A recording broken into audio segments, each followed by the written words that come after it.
Fundamental of partnership की series जो हम लोगों ने बनाई थी वो आप सभी को बहुत पसंद आई, आप लोगों ने उसको बहुत प्यार दिया। तो उसी को चलते अब हम यहां पर अकाउंट्स का सेकंड चैप्टर जिसका नाम है change in profit sharing ratio among existing partner, इसकी सीरीज आ रही है बच्चों। सीरीज में पैटर्न हम लोगों का वही रहने वाला है। पहले हम थ्योरी समझेंगे, फिर क्वेश्चंस करेंगे और सभी क्वेश्चंस के टॉपिक वाइज हम सारे क्वेश्चंस करेंगे। तो आई होप आपको ये सीरीज भी बहुत अच्छी लगेगी और आप इसको उसी तरीके से अपना प्यार देंगे बच्चों जैसे आपने हमारी पिछली सीरीज को दिया था। तो चलिए जल्दी जल्दी स्टार्ट करते हैं आज की हमारी क्लास को। हेलो बच्चों, कैसे हैं आप सब? मेरा नाम है शाहरुख खान और स्वागत करता हूं मैं आप सभी का हमारे इस YouTube चैनल पे जिसका नाम है FMI करियर इंस्टीट्यूट, जहां पर आपको कंप्लीट सॉल्यूशन मिलता है 11th-12th कॉमर्स के रिगार्डिंग। तो बच्चों, हमारा जो सेकंड चैप्टर है अकाउंट्स का change in profit sharing ratio, इसके बारे में हम आज जानेंगे। इसके थ्योरीज हम लोग कवर करेंगे, उसके बाद हम इसके प्रैक्टिकल क्वेश्चंस करेंगे।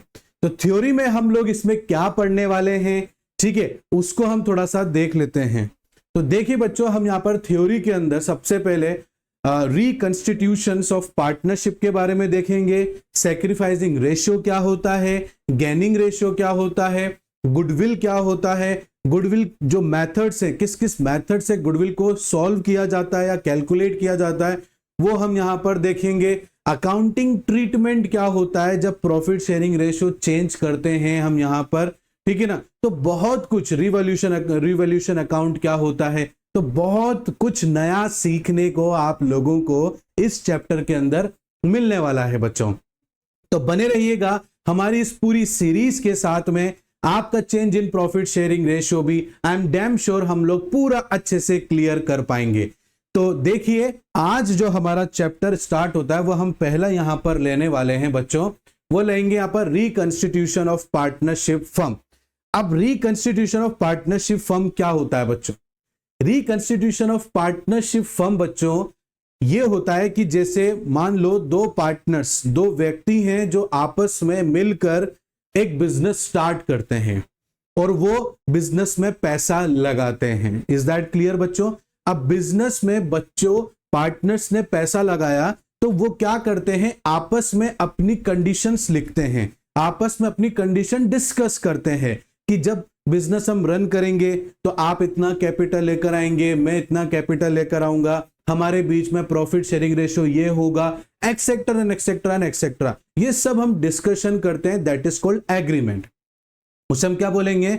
एग्रीमेंट। जैसे मैंने आपको फंडामेंटल बताया था पार्टनरशिप डीड, अब चाहे आप उसको अब एग्रीमेंट बोलो बच्चों, चाहे आप उसको पार्टनरशिप डीड बोलो, ठीक है ना। तो इनका मतलब क्या होगा? दो या दो से ज्यादा जो पार्टनर्स हैं वो बिजनेस में जो भी कंडीशंस रखते हैं आपस में एक दूसरे के लिए या पूरी फर्म की जो कंडीशंस होती हैं, that is called agreement. Is that clear बच्चों? तो एग्रीमेंट को अगर बीच में ही पार्टनर्स चेंज करना चाहें तो वो चेंज कर सकते हैं, और जब वो अपने एग्रीमेंट में टर्म्स एंड कंडीशंस को चेंज करते हैं that is called reconstitution of a partnership. जब पार्टनरशिप फर्म की कंडीशंस को, टर्म्स एंड कंडीशंस को चेंज किया जाता है तो उसे ही रिकंस्टिट्यूशन ऑफ पार्टनरशिप फर्म कहते हैं। यही लिखा हुआ है, any changes in the partnership agreement bring to an end the existing agreement. Existing मतलब पुराना वाला, पहले वाला agreement, and a new agreement comes in the force, और एक नया एग्रीमेंट बनाया जाता है, पुराने वाले को खत्म करके एक नया एग्रीमेंट बनाया जाता है, that is called reconstitution of a partnership firm. The change in the agreement results in the change in relationship among the partners. ये जो एग्रीमेंट में चेंजेस आते हैं ये पार्टनरशिप के रिलेशंस को भी चेंज करते हैं, ठीक है ना। हो सकता है मिस्टर ए को पहले प्रॉफिट कम मिलता हो, अब नई एग्रीमेंट के अकॉर्डिंग ज्यादा मिलता हो, ठीक है ना। पहले कोई सैलरी नहीं मिलती हो किसी पार्टनर को, अब लगता है सैलरी मिल रही है। तो बीच में रिलेशंस जो है नई एग्रीमेंट के आने से चेंजेस होते हैं पार्टनर के, उसे हम पार्टनरशिप जो यहां पर हम कहेंगे reconstitution of a partnership firm कहेंगे। बच्चों इस चैप्टर के अंदर ना आप एक वर्ड ज्यादा सुनने वाले हो, वो है एग्जिस्टिंग पार्टनर। एग्जिस्टिंग पार्टनर मतलब क्या है? जो ऑलरेडी पार्टनर हैं, जो पहले से ही पार्टनर्स हैं, वो अपनी फर्म का टर्म्स एंड कंडीशन चेंज कर रहे हैं। तो इसलिए रिकंस्टिट्यूशन ऑफ पार्टनरशिप फर्म्स जो अमंग मैंने बोला था ना, change in profit sharing ratio among existing partner. तो एग्जिस्टिंग का मतलब क्या हो गया? जो पहले से ही पार्टनर हैं वो अपने एग्रीमेंट्स को चेंजेस कर रहे हैं, that is called existing partner. Is that clear बच्चों? तो रिकंस्टिट्यूशन आपको समझ में आया ना? अब रिकंस्टिट्यूशन के बाद में बच्चों क्या होता है, ये लिखा हुआ है कि कंडीशंस क्या क्या हो सकती हैं, ऐसी कौन कौन सी सिचुएशन सर्कमस्टेंसेस बन जाते हैं जिस वजह से एग्रीमेंट चेंज करना पड़ता है पार्टनर को। तो उसमें पहला रीजन हो सकता है कि हम प्रॉफिट शेयरिंग रेशियो चेंज करना चाहते हो। हम क्या करना चाहते हो बच्चों? प्रॉफिट शेयरिंग रेशियो चेंज करना चाहते हो। हो सकता है इसके पीछे रीजन कुछ भी हो सकता है, बट मैं आपको समझाने के लिए ना एक रीजन दे देता हूं। जैसे मिस्टर ए और मिस्टर बी हैं, उन्होंने जब कभी बिजनेस स्टार्ट किया था तो मिस्टर बी के पास में पैसा कम था बिजनेस में लगाने के लिए। तो उन्होंने क्या कहा कि मेरे पास जितना पैसा है मैं लगा देता हूं, बाकी जो है मिस्टर ए तुम लगा दो। तो मिस्टर ए ने लगा दिया।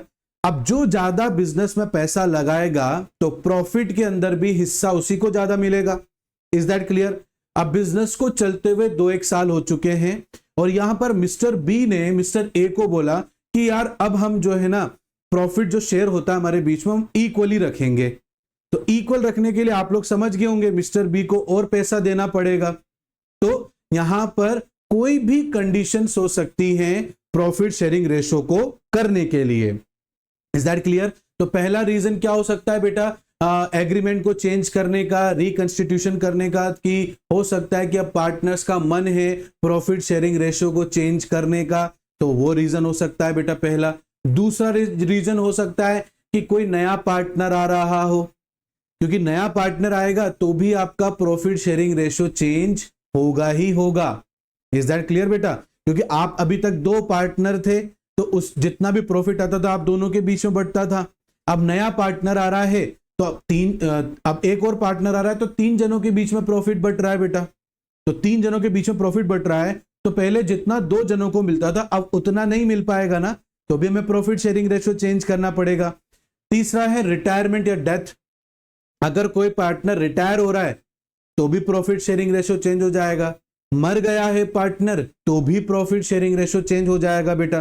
तो ये 3 बेसिक्स रीजंस हो सकते हैं रिकंस्टिट्यूशन ऑफ पार्टनरशिप फर्म के, कि पार्टनरशिप को या पार्टनरशिप एग्रीमेंट को चेंज करा गया है तो उसके पीछे रीजंस क्या क्या हो सकते हैं। तो रीजंस 3 हो सकते हैं जो कि मैंने आपको यहां पर बताए हैं बेटा। इज दैट क्लियर बच्चों?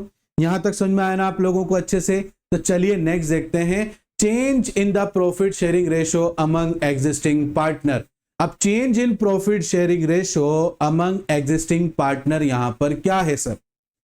तो जो भी profit sharing ratio existing partner change कर रहे हैं उसको हम यहां पर change in profit sharing ratio कहेंगे। बट मैंने क्या कहा, change in profit sharing ratio जब ही चेंज कर सकते हो क्योंकि आप उसके अकॉर्डिंगली कैपिटल बिजनेस में लेकर आओगे। अब आपने जो है बिजनेस में पैसा कम लगा रखा है और आप प्रॉफिट शेयरिंग रेशियो में डिमांड ज्यादा की कर रहे हो कि मुझे प्रॉफिट ज्यादा मिलना चाहिए, तो how is it possible? Possible ही नहीं है। अगर आपको जितना प्रॉफिट चाहिए, जितना तक आपको प्रॉफिट चाहिए, आप उस हिसाब से बिजनेस में उतना कैपिटल लगा दो, तो सामने वाला भी आपको मना नहीं करेगा और वो भी जितना प्रॉफिट शेयरिंग आप चाहते हैं वो भी उसमें एग्री हो जाएगा। तो देखो लिख रखा है, sometime the existing partner decide to change their profit sharing ratio. The change is necessitated due to the change in capital contribution. और ये जो प्रॉफिट शेयरिंग रेशियो हो रहा है ना, उसके पीछे रीजन एक ही होगा कि हमारा जो कैपिटल कंट्रीब्यूशन है वो चेंज हो रहा है। क्या हो रहा है बच्चों? चेंज हो रहा है। कैपिटल कंट्रीब्यूशन क्या हो रहा है आपके बीच में? चेंज हो रहा है as a result of change in profit sharing ratio. Is that clear? कई बार एग्जिस्टिंग पार्टनर सोचते हैं कि यार चलो प्रॉफिट शेयरिंग रेशियो चेंज किया जाए, तो प्रॉफिट शेयरिंग रेशियो आप चेंज करोगे तो बहुत जरूरी हो जाएगा कि आप लोग जो हैं वो कैपिटल कंट्रीब्यूशन को भी चेंज करेंगे। आए बात समझ में? मैंने बिजनेस में 10 लाख रुपए लगा रखे हैं और आपने 5 लाख रुपए लगा रखे हैं और आप डिमांड कर रहे हो कि Shahrukh sir equal profit sharing ratio लेंगे, तो कैसे लेंगे भाई? पॉसिबल ही नहीं है। मेरा पैसा ज्यादा है, मैं एग्री नहीं करूंगा, मुझे किस बात का फायदा हुआ? फिर अगर मैं ज्यादा पैसा लगा रहा हूं, आप कम लगा रहे हो और आप मेरे से डिमांड कर रहे हो कि sir equal profit sharing ratio लेंगे, तो मुझे प्रॉब्लम हो जाएगी ना कि सर कि बेटा मैंने तो ज्यादा पैसा लगाया, तो मुझे ज्यादा पैसा लगाने का फायदा क्या हुआ? तो हम क्या करेंगे यहां पर कि चलो तुम्हें प्रॉफिट बराबर बराबर चाहिए, तो बिजनेस में पैसा भी कैसे लगाओ? बराबर लगाओ। तो कैपिटल कंट्रीब्यूशन यहां पर क्या हो जाएगा? इक्वल हो जाएगा। नाउ अब मुझे कोई प्रॉब्लम नहीं है, अब हम इक्वल प्रॉफिट शेयरिंग रेशो लेंगे। तो change in profit sharing ratio का मतलब हो गया कि प्रॉफिट शेयरिंग रेशो जो पार्टनर्स के बीच में होगा, साथ ही साथ में बहुत जरूरी होगा कि हम कैपिटल कंट्रीब्यूशन को भी चेंज करेंगे। और जब कैपिटल कंट्रीब्यूशन चेंज हो जाएगा तो उसका परिणाम क्या निकल कर आएगा कि चेंज हो जाएगा आपका profit sharing ratio among the existing partner. Is that clear बच्चों? समझ में आ रहा है ना बहुत अच्छे से आप लोगों को? आई होप आपको बहुत अच्छे से समझ में आ रहा होगा। और आप लोग मेरे पुराने स्टूडेंट्स हैं तो उनको तो पता है कि नीचे स्क्रीन पर नंबर चल रहे हैं, आप वहां पर डायरेक्टली हमसे कांटेक्ट कर सकते हैं अगर आपको कोई प्रॉब्लम आती है तो बच्चों। और जो बच्चे नए हैं, जो आज हमारी क्लास को अटेंड किया है जिन बच्चों ने, तो बच्चों हमारे पास में एक सोल्यूशन है आपके डाउट का कि नीचे नंबर चल रहे हैं, उस नंबर पर आपको हमसे कांटेक्ट करना है और वहां पर अपने डाउट को क्लियर करना है। अगर कोई अकाउंट से रिलेटेड डाउट है, कोई क्वेश्चन आपको नहीं आ रहा है, स्क्रीनशॉट उसका फोटो खींचिए और हमारे साथ व्हाट्सएप पे शेयर करिए, हम उसका डेफिनेटली आपको जवाब देंगे। तो इस तरीके से हम लोग यहां पर हमारे बच्चों के डाउट क्लियर करते हैं बेटा। अब आज आप हमसे जुड़े हैं तो आप भी जो डाउट आएगा वो अपने हमसे इस तरीके से ही पूछना बच्चों। Is that clear? तो हमारा change in profit sharing ratio existing partner क्या होता है यह भी हमने समझा। नेक्स्ट हम यहां पर देखते हैं कि adjustment required at the time of change in profit sharing ratio. अब क्या क्या एडजस्टमेंट करने पड़ेंगे हमें जब प्रॉफिट शेयरिंग रेशियो चेंज होगा? जब किसी फर्म में existing partner profit sharing ratio को चेंज करते हैं ना बेटा, तो उसका असर सिर्फ कैपिटल पे देखने को नहीं मिलता है, उसका असर पूरे बिजनेस पे देखने को मिलता है। हमें बहुत सारी चीजें उसमें एडजस्ट करनी पड़ती हैं। तो वो क्या एडजस्टमेंट करना पड़ेगा वो हम डिटेल्ड में समझते हैं। जैसे पहला है, हमें सैक्रिफाइसिंग रेशियो और गेनिंग रेशियो निकालना पड़ेगा। अब आप बोलेंगे सर ये सैक्रिफाइसिंग रेशियो और गेनिंग रेशियो क्या है ना? तो देखो, सैक्रिफाइसिंग रेशियो और गेनिंग रेशियो को आप कैसे समझेंगे? देखो बेटा, एक थाली है जिसमें खाना रखा हुआ है और आप 2 जने खाना खा रहे हो, ठीक है? अब 2 जने खाना खा रहे हो तो उस हिसाब से आपको पता लग जाएगा कि दोनों के हिस्से में कितना कितना आएगा, जिसको जितना खाना है उतना वो खाएगा। बट थाली में जितना खाना है वो 2 जने खा रहे हैं। अब एक तीसरा जना भी आपके साथ थाली में बैठ जाता है। अब इस बात को यहां इससे समझना, उसके आने से पहले आप दोनों के बीच में जो खाना बंटने वाला था अब उतना नहीं बटेगा, क्योंकि एक और पार्टनर उस थाली में खाना खाने के लिए आ गया। अब उसके आने की वजह से आप जो ऑलरेडी पहले उसमें खाना खा रहे थे उसमें क्या होगा, आपको अपने अपने हिस्से में से थोड़ा थोड़ा उसको देना पड़ेगा। तो जो आप अब थोड़ा थोड़ा जो दोगे अपने नए पार्टनर को, तो जो आप हिस्सा थोड़ा थोड़ा दे रहे हो, दैट इज कॉल्ड सैक्रिफाइस कर रहे हो। आप क्या कर रहे हो? सैक्रिफाइस। उसको मैं क्या बोलूंगा? सैक्रिफाइस बोलूंगा। और जितना परसेंट खाना आप उसको दे रहे हो वो मेरे लिए रेशियो हो जाएगा। तो that is called sacrificing ratio. कि जब भी कोई नया पार्टनर बिजनेस में एंटर होता है और वो जितना कैपिटल लाकर जितना प्रॉफिट वो लेना चाह रहा है, तो वो प्रॉफिट भी एग्जिस्टिंग पार्टनर अपने शेयर में से निकालकर उसको देंगे। तो पुराने जो पार्टनर्स हैं वो क्या कर रहे हैं? सैक्रिफाइस कर रहे हैं ताकि नए पार्टनर को बिजनेस के अंदर प्रॉफिट शेयर रेशियो मिल सके। तो वो सैक्रिफाइस हो गया। अब नया पार्टनर बिजनेस में आया तो उसको वो प्रॉफिट मिल रहा है, that is called gaining ratio. That is called gaining ratio. तो यहां पर हमें यह देखना पड़ेगा, जब existing partner profit sharing ratio change करेंगे बेटा, तो यहां पर पुराने शेयर में से नए शेयर के बीच में जो गैप आ रहा है, दैट इज कॉल्ड, वो सैक्रिफाइस भी हो सकता है, वो गेन भी हो सकता है। तो मैंने आपको यहां पर समझाया बेटा कि सैक्रिफाइसिंग रेशियो क्या होता है। आप जब अपने शेयर में से सेक्रीफाइस करते हो और वो जितना आप सेक्रीफाइस करके सामने वाले को देते हो, दैट इज कॉल्ड सेक्रीफाइसिंग, और जो सामने वाले को मिलता है that is gain. Is that clear बेटा? अब सेक्रीफाइसिंग और गेन सर हम क्यों कैलकुलेट कर रहे हैं, ये चीज समझाइए। तो बेटा इस बात को यहीं होल्ड करके रखो, ठीक है ना। इसको मैं थोड़ा बाद में समझाऊंगा कि हम सेक्रीफाइसिंग और गेनिंग रेशियो कैलकुलेट क्यों कर रहे हैं, ऐसी कौन सी जरूरत आ गई है। दूसरा है बेटा यहां पर अकाउंटिंग फॉर गुडविल। अब यहां पर गुडविल क्या होता है? गुडविल मतलब यहां पर एक तरह से एक इंटेंजिबल एसेट्स है, और इसको मैं इस तरीके से आपको समझाना पसंद करूंगा कि जैसे आपका मार्केट में नाम ही काफी है, आपका मार्केट में नाम ही काफी है, आपके नाम से ही आपके प्रोडक्ट बिक जाते हैं। अरे यार ये किसका प्रोडक्ट है, यार ये फलाना कंपनी का प्रोडक्ट है, तो अच्छा ही होगा, परचेस कर लेते हैं। कस्टमर को एक ब्लाइंडली ट्रस्ट होता है आपके ब्रांड के ऊपर। वो क्या है? वो गुडविल है। क्या है वो? गुडविल है, एक इमेज है मार्केट में आपकी, एक बहुत अच्छी इमेज है। उस इमेज के चक्कर में आपके प्रोडक्ट फटाफट बिक जाते हैं, that is called goodwill. Goodwill भी बिजनेस का पार्ट होता है। क्या होता है बेटा? गुडविल भी बिजनेस का पार्ट होता है, और एक इंटेंजिबल एसेट्स भी होती है जो दिखाई नहीं देती है, महसूस होती है। इसको भी बेटा हम कैलकुलेट कर सकते हैं। क्या कर सकते हैं? कैसे कैलकुलेट करेंगे, आने वाली क्लास में हम इसको समझेंगे। तो इसके अंदर भी हमें एडजस्टमेंट करना पड़ेगा। आपके पास में पुराना कोई भी रिजर्व हो, पुराना कोई भी एक्यूमुलेटेड प्रॉफिट हो, अगर आप प्रॉफिट शेयरिंग रेशियो चेंज कर रहे हो तो रिजर्व और एक्यूमुलेटेड प्रॉफिट, जो आपके पास प्रॉफिट पड़ा हुआ है, इन दोनों को आप पहले ओल्ड प्रॉफिट शेयरिंग रेशियो में आपस में बांट लेंगे। रिजर्व का तो ऐसा मामला है, आपने बिजनेस में रिजर्व रख रखा है बेटा। क्या कर रखा है आपने? बिजनेस में रिजर्व रख रखा है कि कोई इमरजेंसी आ जाएगी तो इस रिजर्व को मैं यूज कर लूंगा।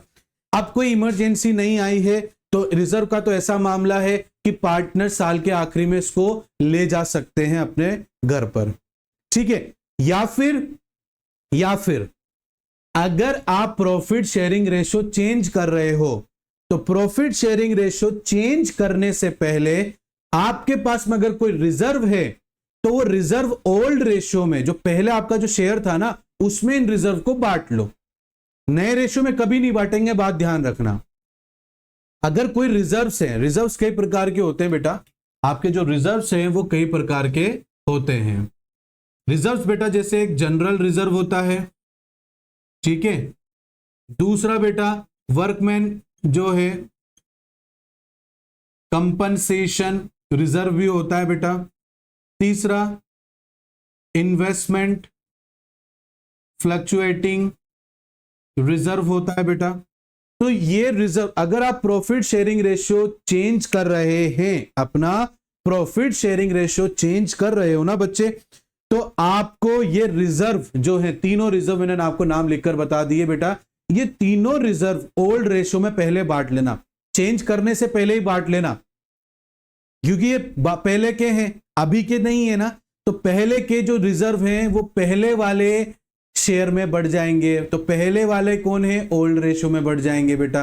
तो हमेशा ये ध्यान रखना, जितने भी रिजर्व्स हैं, जितने भी ये रिजर्व्स हैं बेटा, अगर आप प्रॉफिट शेयरिंग रेशियो चेंज कर रहे हो, अगर नया बिजनेस में पार्टनर एडमिट हो रहा है, तो आपको ये रिजर्व बांट लेने हैं, नया प्रॉफिट शेयरिंग रेशियो में नहीं बांटने हैं, ओल्ड रेशियो में बांटने हैं। अगर कोई नया पार्टनर एडमिट हो रहा है, बिजनेस में आ रहा है, तो उसके आने से पहले जो एग्जिस्टिंग पार्टनर है वो ये रिजर्व अपने पास में ले लें, बांट लें ओल्ड रेशियो में। और अगर पार्टनर्स ही अपना प्रॉफिट शेयरिंग रेशियो चेंज कर रहे हैं, तो जो पहले वाला रिजर्व था, जो पहले वाला शेयर था, उसी शेयर में ये रिजर्व आपको तीनों बांट लेने हैं। एक होता है बेटा पीएफ, जिसको हम प्रोविडेंट फंड बोलते हैं बेटा। क्या बोलते हैं? प्रोविडेंट फंड बोलते हैं। इस प्रोविडेंट फंड को हमें नहीं बांटना है। इस प्रोविडेंट फंड को पार्टनर्स नहीं लेकर जा सकते हैं घर पे। इसके अलावा ये तीनों रिजर्व्स आप बांट सकते हो बेटा, ये तीनों रिजर्व्स आप बांट सकते हो। तो ये रिजर्व्स और एक्यूमुलेटेड प्रॉफिट क्या होते हैं बेटा, कि अगर आप कोई प्रॉफिट शेयरिंग रेशियो चेंज कर रहे हो, अगर आप क्या कर रहे हो बेटा, प्रॉफिट शेयरिंग रेशियो चेंज कर रहे हो, तो चेंज करने से पहले अगर आपको बैलेंस शीट की लायबिलिटी साइड में कोई भी रिजर्व नजर आ जाए, कोई भी एक्यूमुलेटेड प्रॉफिट नजर आ जाए, तो पहले उसे बांट लो पहले वाले प्रॉफिट में, उसके बाद आप नया प्रॉफिट शेयरिंग रेशो कैलकुलेट करना बच्चों। Is that clear? बात समझ में आई बेटा आप लोगों को? तो ये था हमारा accounting treatment of reserves and accumulated profit. फिर भी बच्चों अगर आपको नहीं समझ में आया हो, कोई डाउट रह गया हो, तो घबराना बिल्कुल नहीं है। आगे हम इन सब के बारे में डिटेल्ड में और भी डिटेल्ड में डिस्कस करेंगे, और क्वेश्चन के साथ डिस्कस करेंगे तो और भी अच्छे से, मतलब जितना जो थोड़ा बहुत बचेगा ना आपके डाउट, वो भी आपके न्यूमेरिकल के दौरान में जब हम अकाउंट मेंटेन करेंगे तो वो भी बहुत अच्छे से क्लियर हो जाएगा। इज दैट क्लियर बच्चों? देखियो बेटा नेक्स्ट देखना, accounting for revaluation of assets and liability. देखो बेटा एसेट्स आपको पता है, लायबिलिटी भी आपको पता है। अब आपको इस बात को भी समझ में आएगा बेटा और रिलेट कर पाओगे, एसेट्स और लायबिलिटी हमेशा सेम नहीं रहती ना, चेंजेस आते रहते हैं ना। आज आपके पास में बिजनेस के अंदर जितनी एसेट्स है, क्या अगले साल भी उतनी ही रहेगी? कंफर्म है इस चीज का? नहीं ना, हो सकता है आपके पास एसेट्स की वैल्यू डाउन भी हो जाए, इंक्रीज भी हो जाए। ऐसे लायबिलिटी है बेटा, आज आपके ऊपर जितनी लायबिलिटी है, जितना आपको लोन पे करना है या जो भी आपके ऊपर उधारी है, जो आज है वो जरूरी नेक्स्ट ईयर उतनी ही रहे, और भी इंक्रीज हो सकती है और घट भी सकती है ना बेटा। तो ये जो चेंजेस आ रहे हैं एसेट्स और लायबिलिटी में, इसके लिए हमने एक सेपरेट अकाउंट बनाया है। क्या बनाया है बेटा? सेपरेट अकाउंट बनाया है, और उस सेपरेट अकाउंट का नाम क्या है? Revaluation account. री मतलब दोबारा से वैल्यूएशन, वैल्यू निकालो, दोबारा से वैल्यू निकालो किसकी? एसेट्स और लायबिलिटी की। इज दैट क्लियर बच्चों? तो revaluation of assets and liability समझ में आया बच्चों आप लोगों को अच्छे से? चलो इसके अंदर अब सर हम ये प्रॉफिट जो शेयरिंग रेशियो हो रहा है, चेंज हो रहा है, इसमें हम रीवैल्यू क्यों कर रहे हैं सर? तो देखो बेटा, हम रीवैल्यूएशन इसलिए कर रहे हैं, अगर हमारी एसेट्स लायबिलिटी से ज्यादा है तो प्रॉफिट की सिचुएशन हो जाएगी। तो उस प्रॉफिट को हमें सबसे पहले हमारे पहले वाले पुराने वाले प्रॉफिट शेयरिंग रेशियो में बांट देना है, नए में नहीं बटेगा। नए में ना बांटना पड़े, इसलिए तो जब हम चेंज कर रहे हैं प्रॉफिट शेयरिंग रेशियो, तो उससे पहले हम क्या कर रहे हैं बच्चों? तो जो भी एसेट्स और लायबिलिटी में डिफरेंस आया, अगर एसेट्स ग्रेटर देन लायबिलिटी हुआ तो इट मींस आपको प्रॉफिट हो गया। तो उस प्रॉफिट को हम प्रॉफिट को जो है पुराने शेयर के अकॉर्डिंगली पार्टनर्स के बीच में बांट देंगे।